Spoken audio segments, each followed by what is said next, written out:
एक medical college महासा Malaysia का सबसे बड़ा मेडिकल कॉलेज, और वहाँ मुझे इनवाइट किया गया लेक्चर देने के लिए। और मैं थोड़ा पहले पहुँच गया, तो मेरे से पहले ऑलरेडी एक लेक्चर चल रहा था इसी टॉपिक पे, और वो एक प्रोफेसर का था। तो वो कैसे पढ़ाई होती है उससे आप थोड़ा अंदाज़ा लगाइए किस तरह से हम बीमारियों को इन्वाइट करते हैं। तो महासा मेडिकल कॉलेज में एक प्रोफेसर का एक लेक्चर कुछ, मान लीजिए आप मेडिकल कॉलेज के स्टूडेंट्स हैं, राइट। नेचुरोपैथी मेडिकल कॉलेज नहीं, एलोपैथिक मेडिकल कॉलेज स्टूडेंट है। आज आपका पहला दिन है और मैं आपका प्रोफेसर हूँ, तो कैसे पढ़ाई होगी। Okay, good morning friends.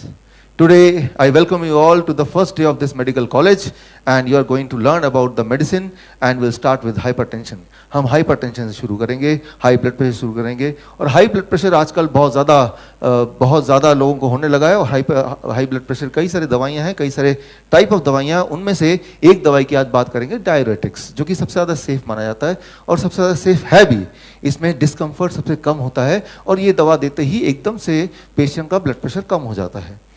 तो इसमें लेकिन फिर भी थोड़े बहुत साइड इफेक्ट हैं इसमें पेशेंट को इरेक्टाइल डिस्फंक्शन हो सकता है, इंपोर्टेंसी हो सकती है, एबनॉर्मल रिदम हो सकता है, palpitation, nausea, vomiting, headache, dizziness, joint pain, lethargy, tiredness, weakness हो सकता है। लेकिन चिंता करने की बात नहीं है। अगर पेशेंट आपको आके बोलता है कि मुझे इंपोर्टेंसी हो गई है, तो उसके लिए हमारे पास दवा है वायग्रा। लेकिन वायग्रा देने के बाद भी थोड़ा बहुत उसके साइड इफेक्ट तो होते ही हैं। उससे वीकनेस हो सकता है, डिजीनेस हो सकता है, हेडेक हो सकता है, इंडाइजेशन हो सकता है। लेकिन घबराने की बात नहीं है। अगर पेशेंट आता है बोलता है कि मैंने वायग्रा तो लिया लेकिन मुझे हेडेक होने लगा, तो आप उसके लिए भी हमारे पास सोल्यूशन है, पैरासिटामोल। और पैरासिटामोल लेने से भी कॉन्स्टिपेशन, एलर्जी रिएक्शन तो हो ही सकता है, लेकिन घबराने की बात नहीं है। हर चीज के लिए हमारे पास एक दवा है। फॉर एग्जाम्पल कोई इंडाइजेशन की बात करता है तो इमीडिएटली हम उसको दे देंगे ज़ैंटैक, और ज़ैंटैक देंगे तो हो सकता है कि वो वापस आए बोले कि मुझे तो इंसोम्निया हो गया, नोजिया हो गया, डायरिया हो गया, कॉन्स्टिपेशन, बिकॉज ये होता ही है उससे। लेकिन चिंता करने की बात नहीं, उसके लिए भी हमारे पास एक दवाई है, राइट। ठीक इसी तरह से एबनॉर्मल रिदम वाले को आप फ्रॉन्स्टाइल दे देंगे तो उनको डायरिया हो सकता है, लॉस ऑफ एपेटाइट हो सकता है। लेकिन डरने की बात नहीं, लॉस ऑफ एपेटाइट का अगर वो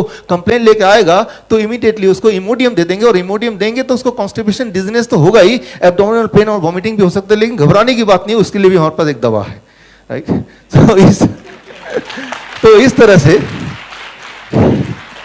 दवाई की लिस्ट बढ़ती जाती है। At the end of the day वो पेशेंट भूल जाता है मैं किस वाली बीमारी के लिए गया था। उसको सिर्फ इतना याद रहता है कि मुझे सुबह क्या खाना है, कौन सी दवा, दोपहर को कौन सी दवा, रात को कौन सी दवा, और कुछ तो आधी रात को कौन सी दवा।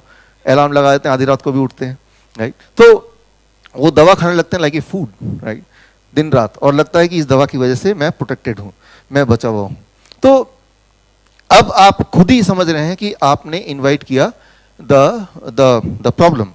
एक बात जो मैंने इसका ये हटा देते हैं अभी ना, इट इज डिस्ट्रैक्टिंग।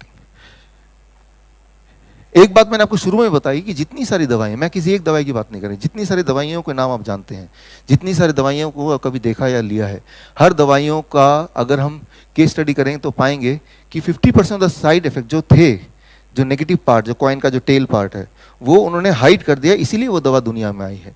लेकिन दुनिया में आने के बाद जब लोग लेंगे तो साइड एडवर्स रिएक्शन होगा, एडवर्स रिएक्शन रिपोर्टिंग होगी, रिपोर्टिंग होने के बाद वो FDA में जाएगा, फिर लॉ उसको जांचेगा, और वो 18-20 साल बाद दवाइयाँ बैन हो जाएंगी, राइट। तो ये एज इफ कि आप एक मोहरा है और एक बिजनेस चल रहा है, उस पार्ट है। तो दवा लेना एक बहुत ही इरेस्पॉन्सिबल बात है आजकल के टाइम पे। अगर हम बात करें मॉडर्न मेडिसिन की, it is an irresponsibility on our own health, right. आप बीमारी इसलिए हैं क्योंकि आपने शुरुआत ही गलत की थी। शुरुआत गलत की, मान लीजिए आप जाना चाहते हैं आगरा, राइट, एक डायरेक्शन गलत हो गया, फिर चाहे कितना भी आप ध्यान से जाएंगे वो डायरेक्शन गलत ही होता जाएगा। तो उसको कहीं ना कहीं आपको रोकना होगा।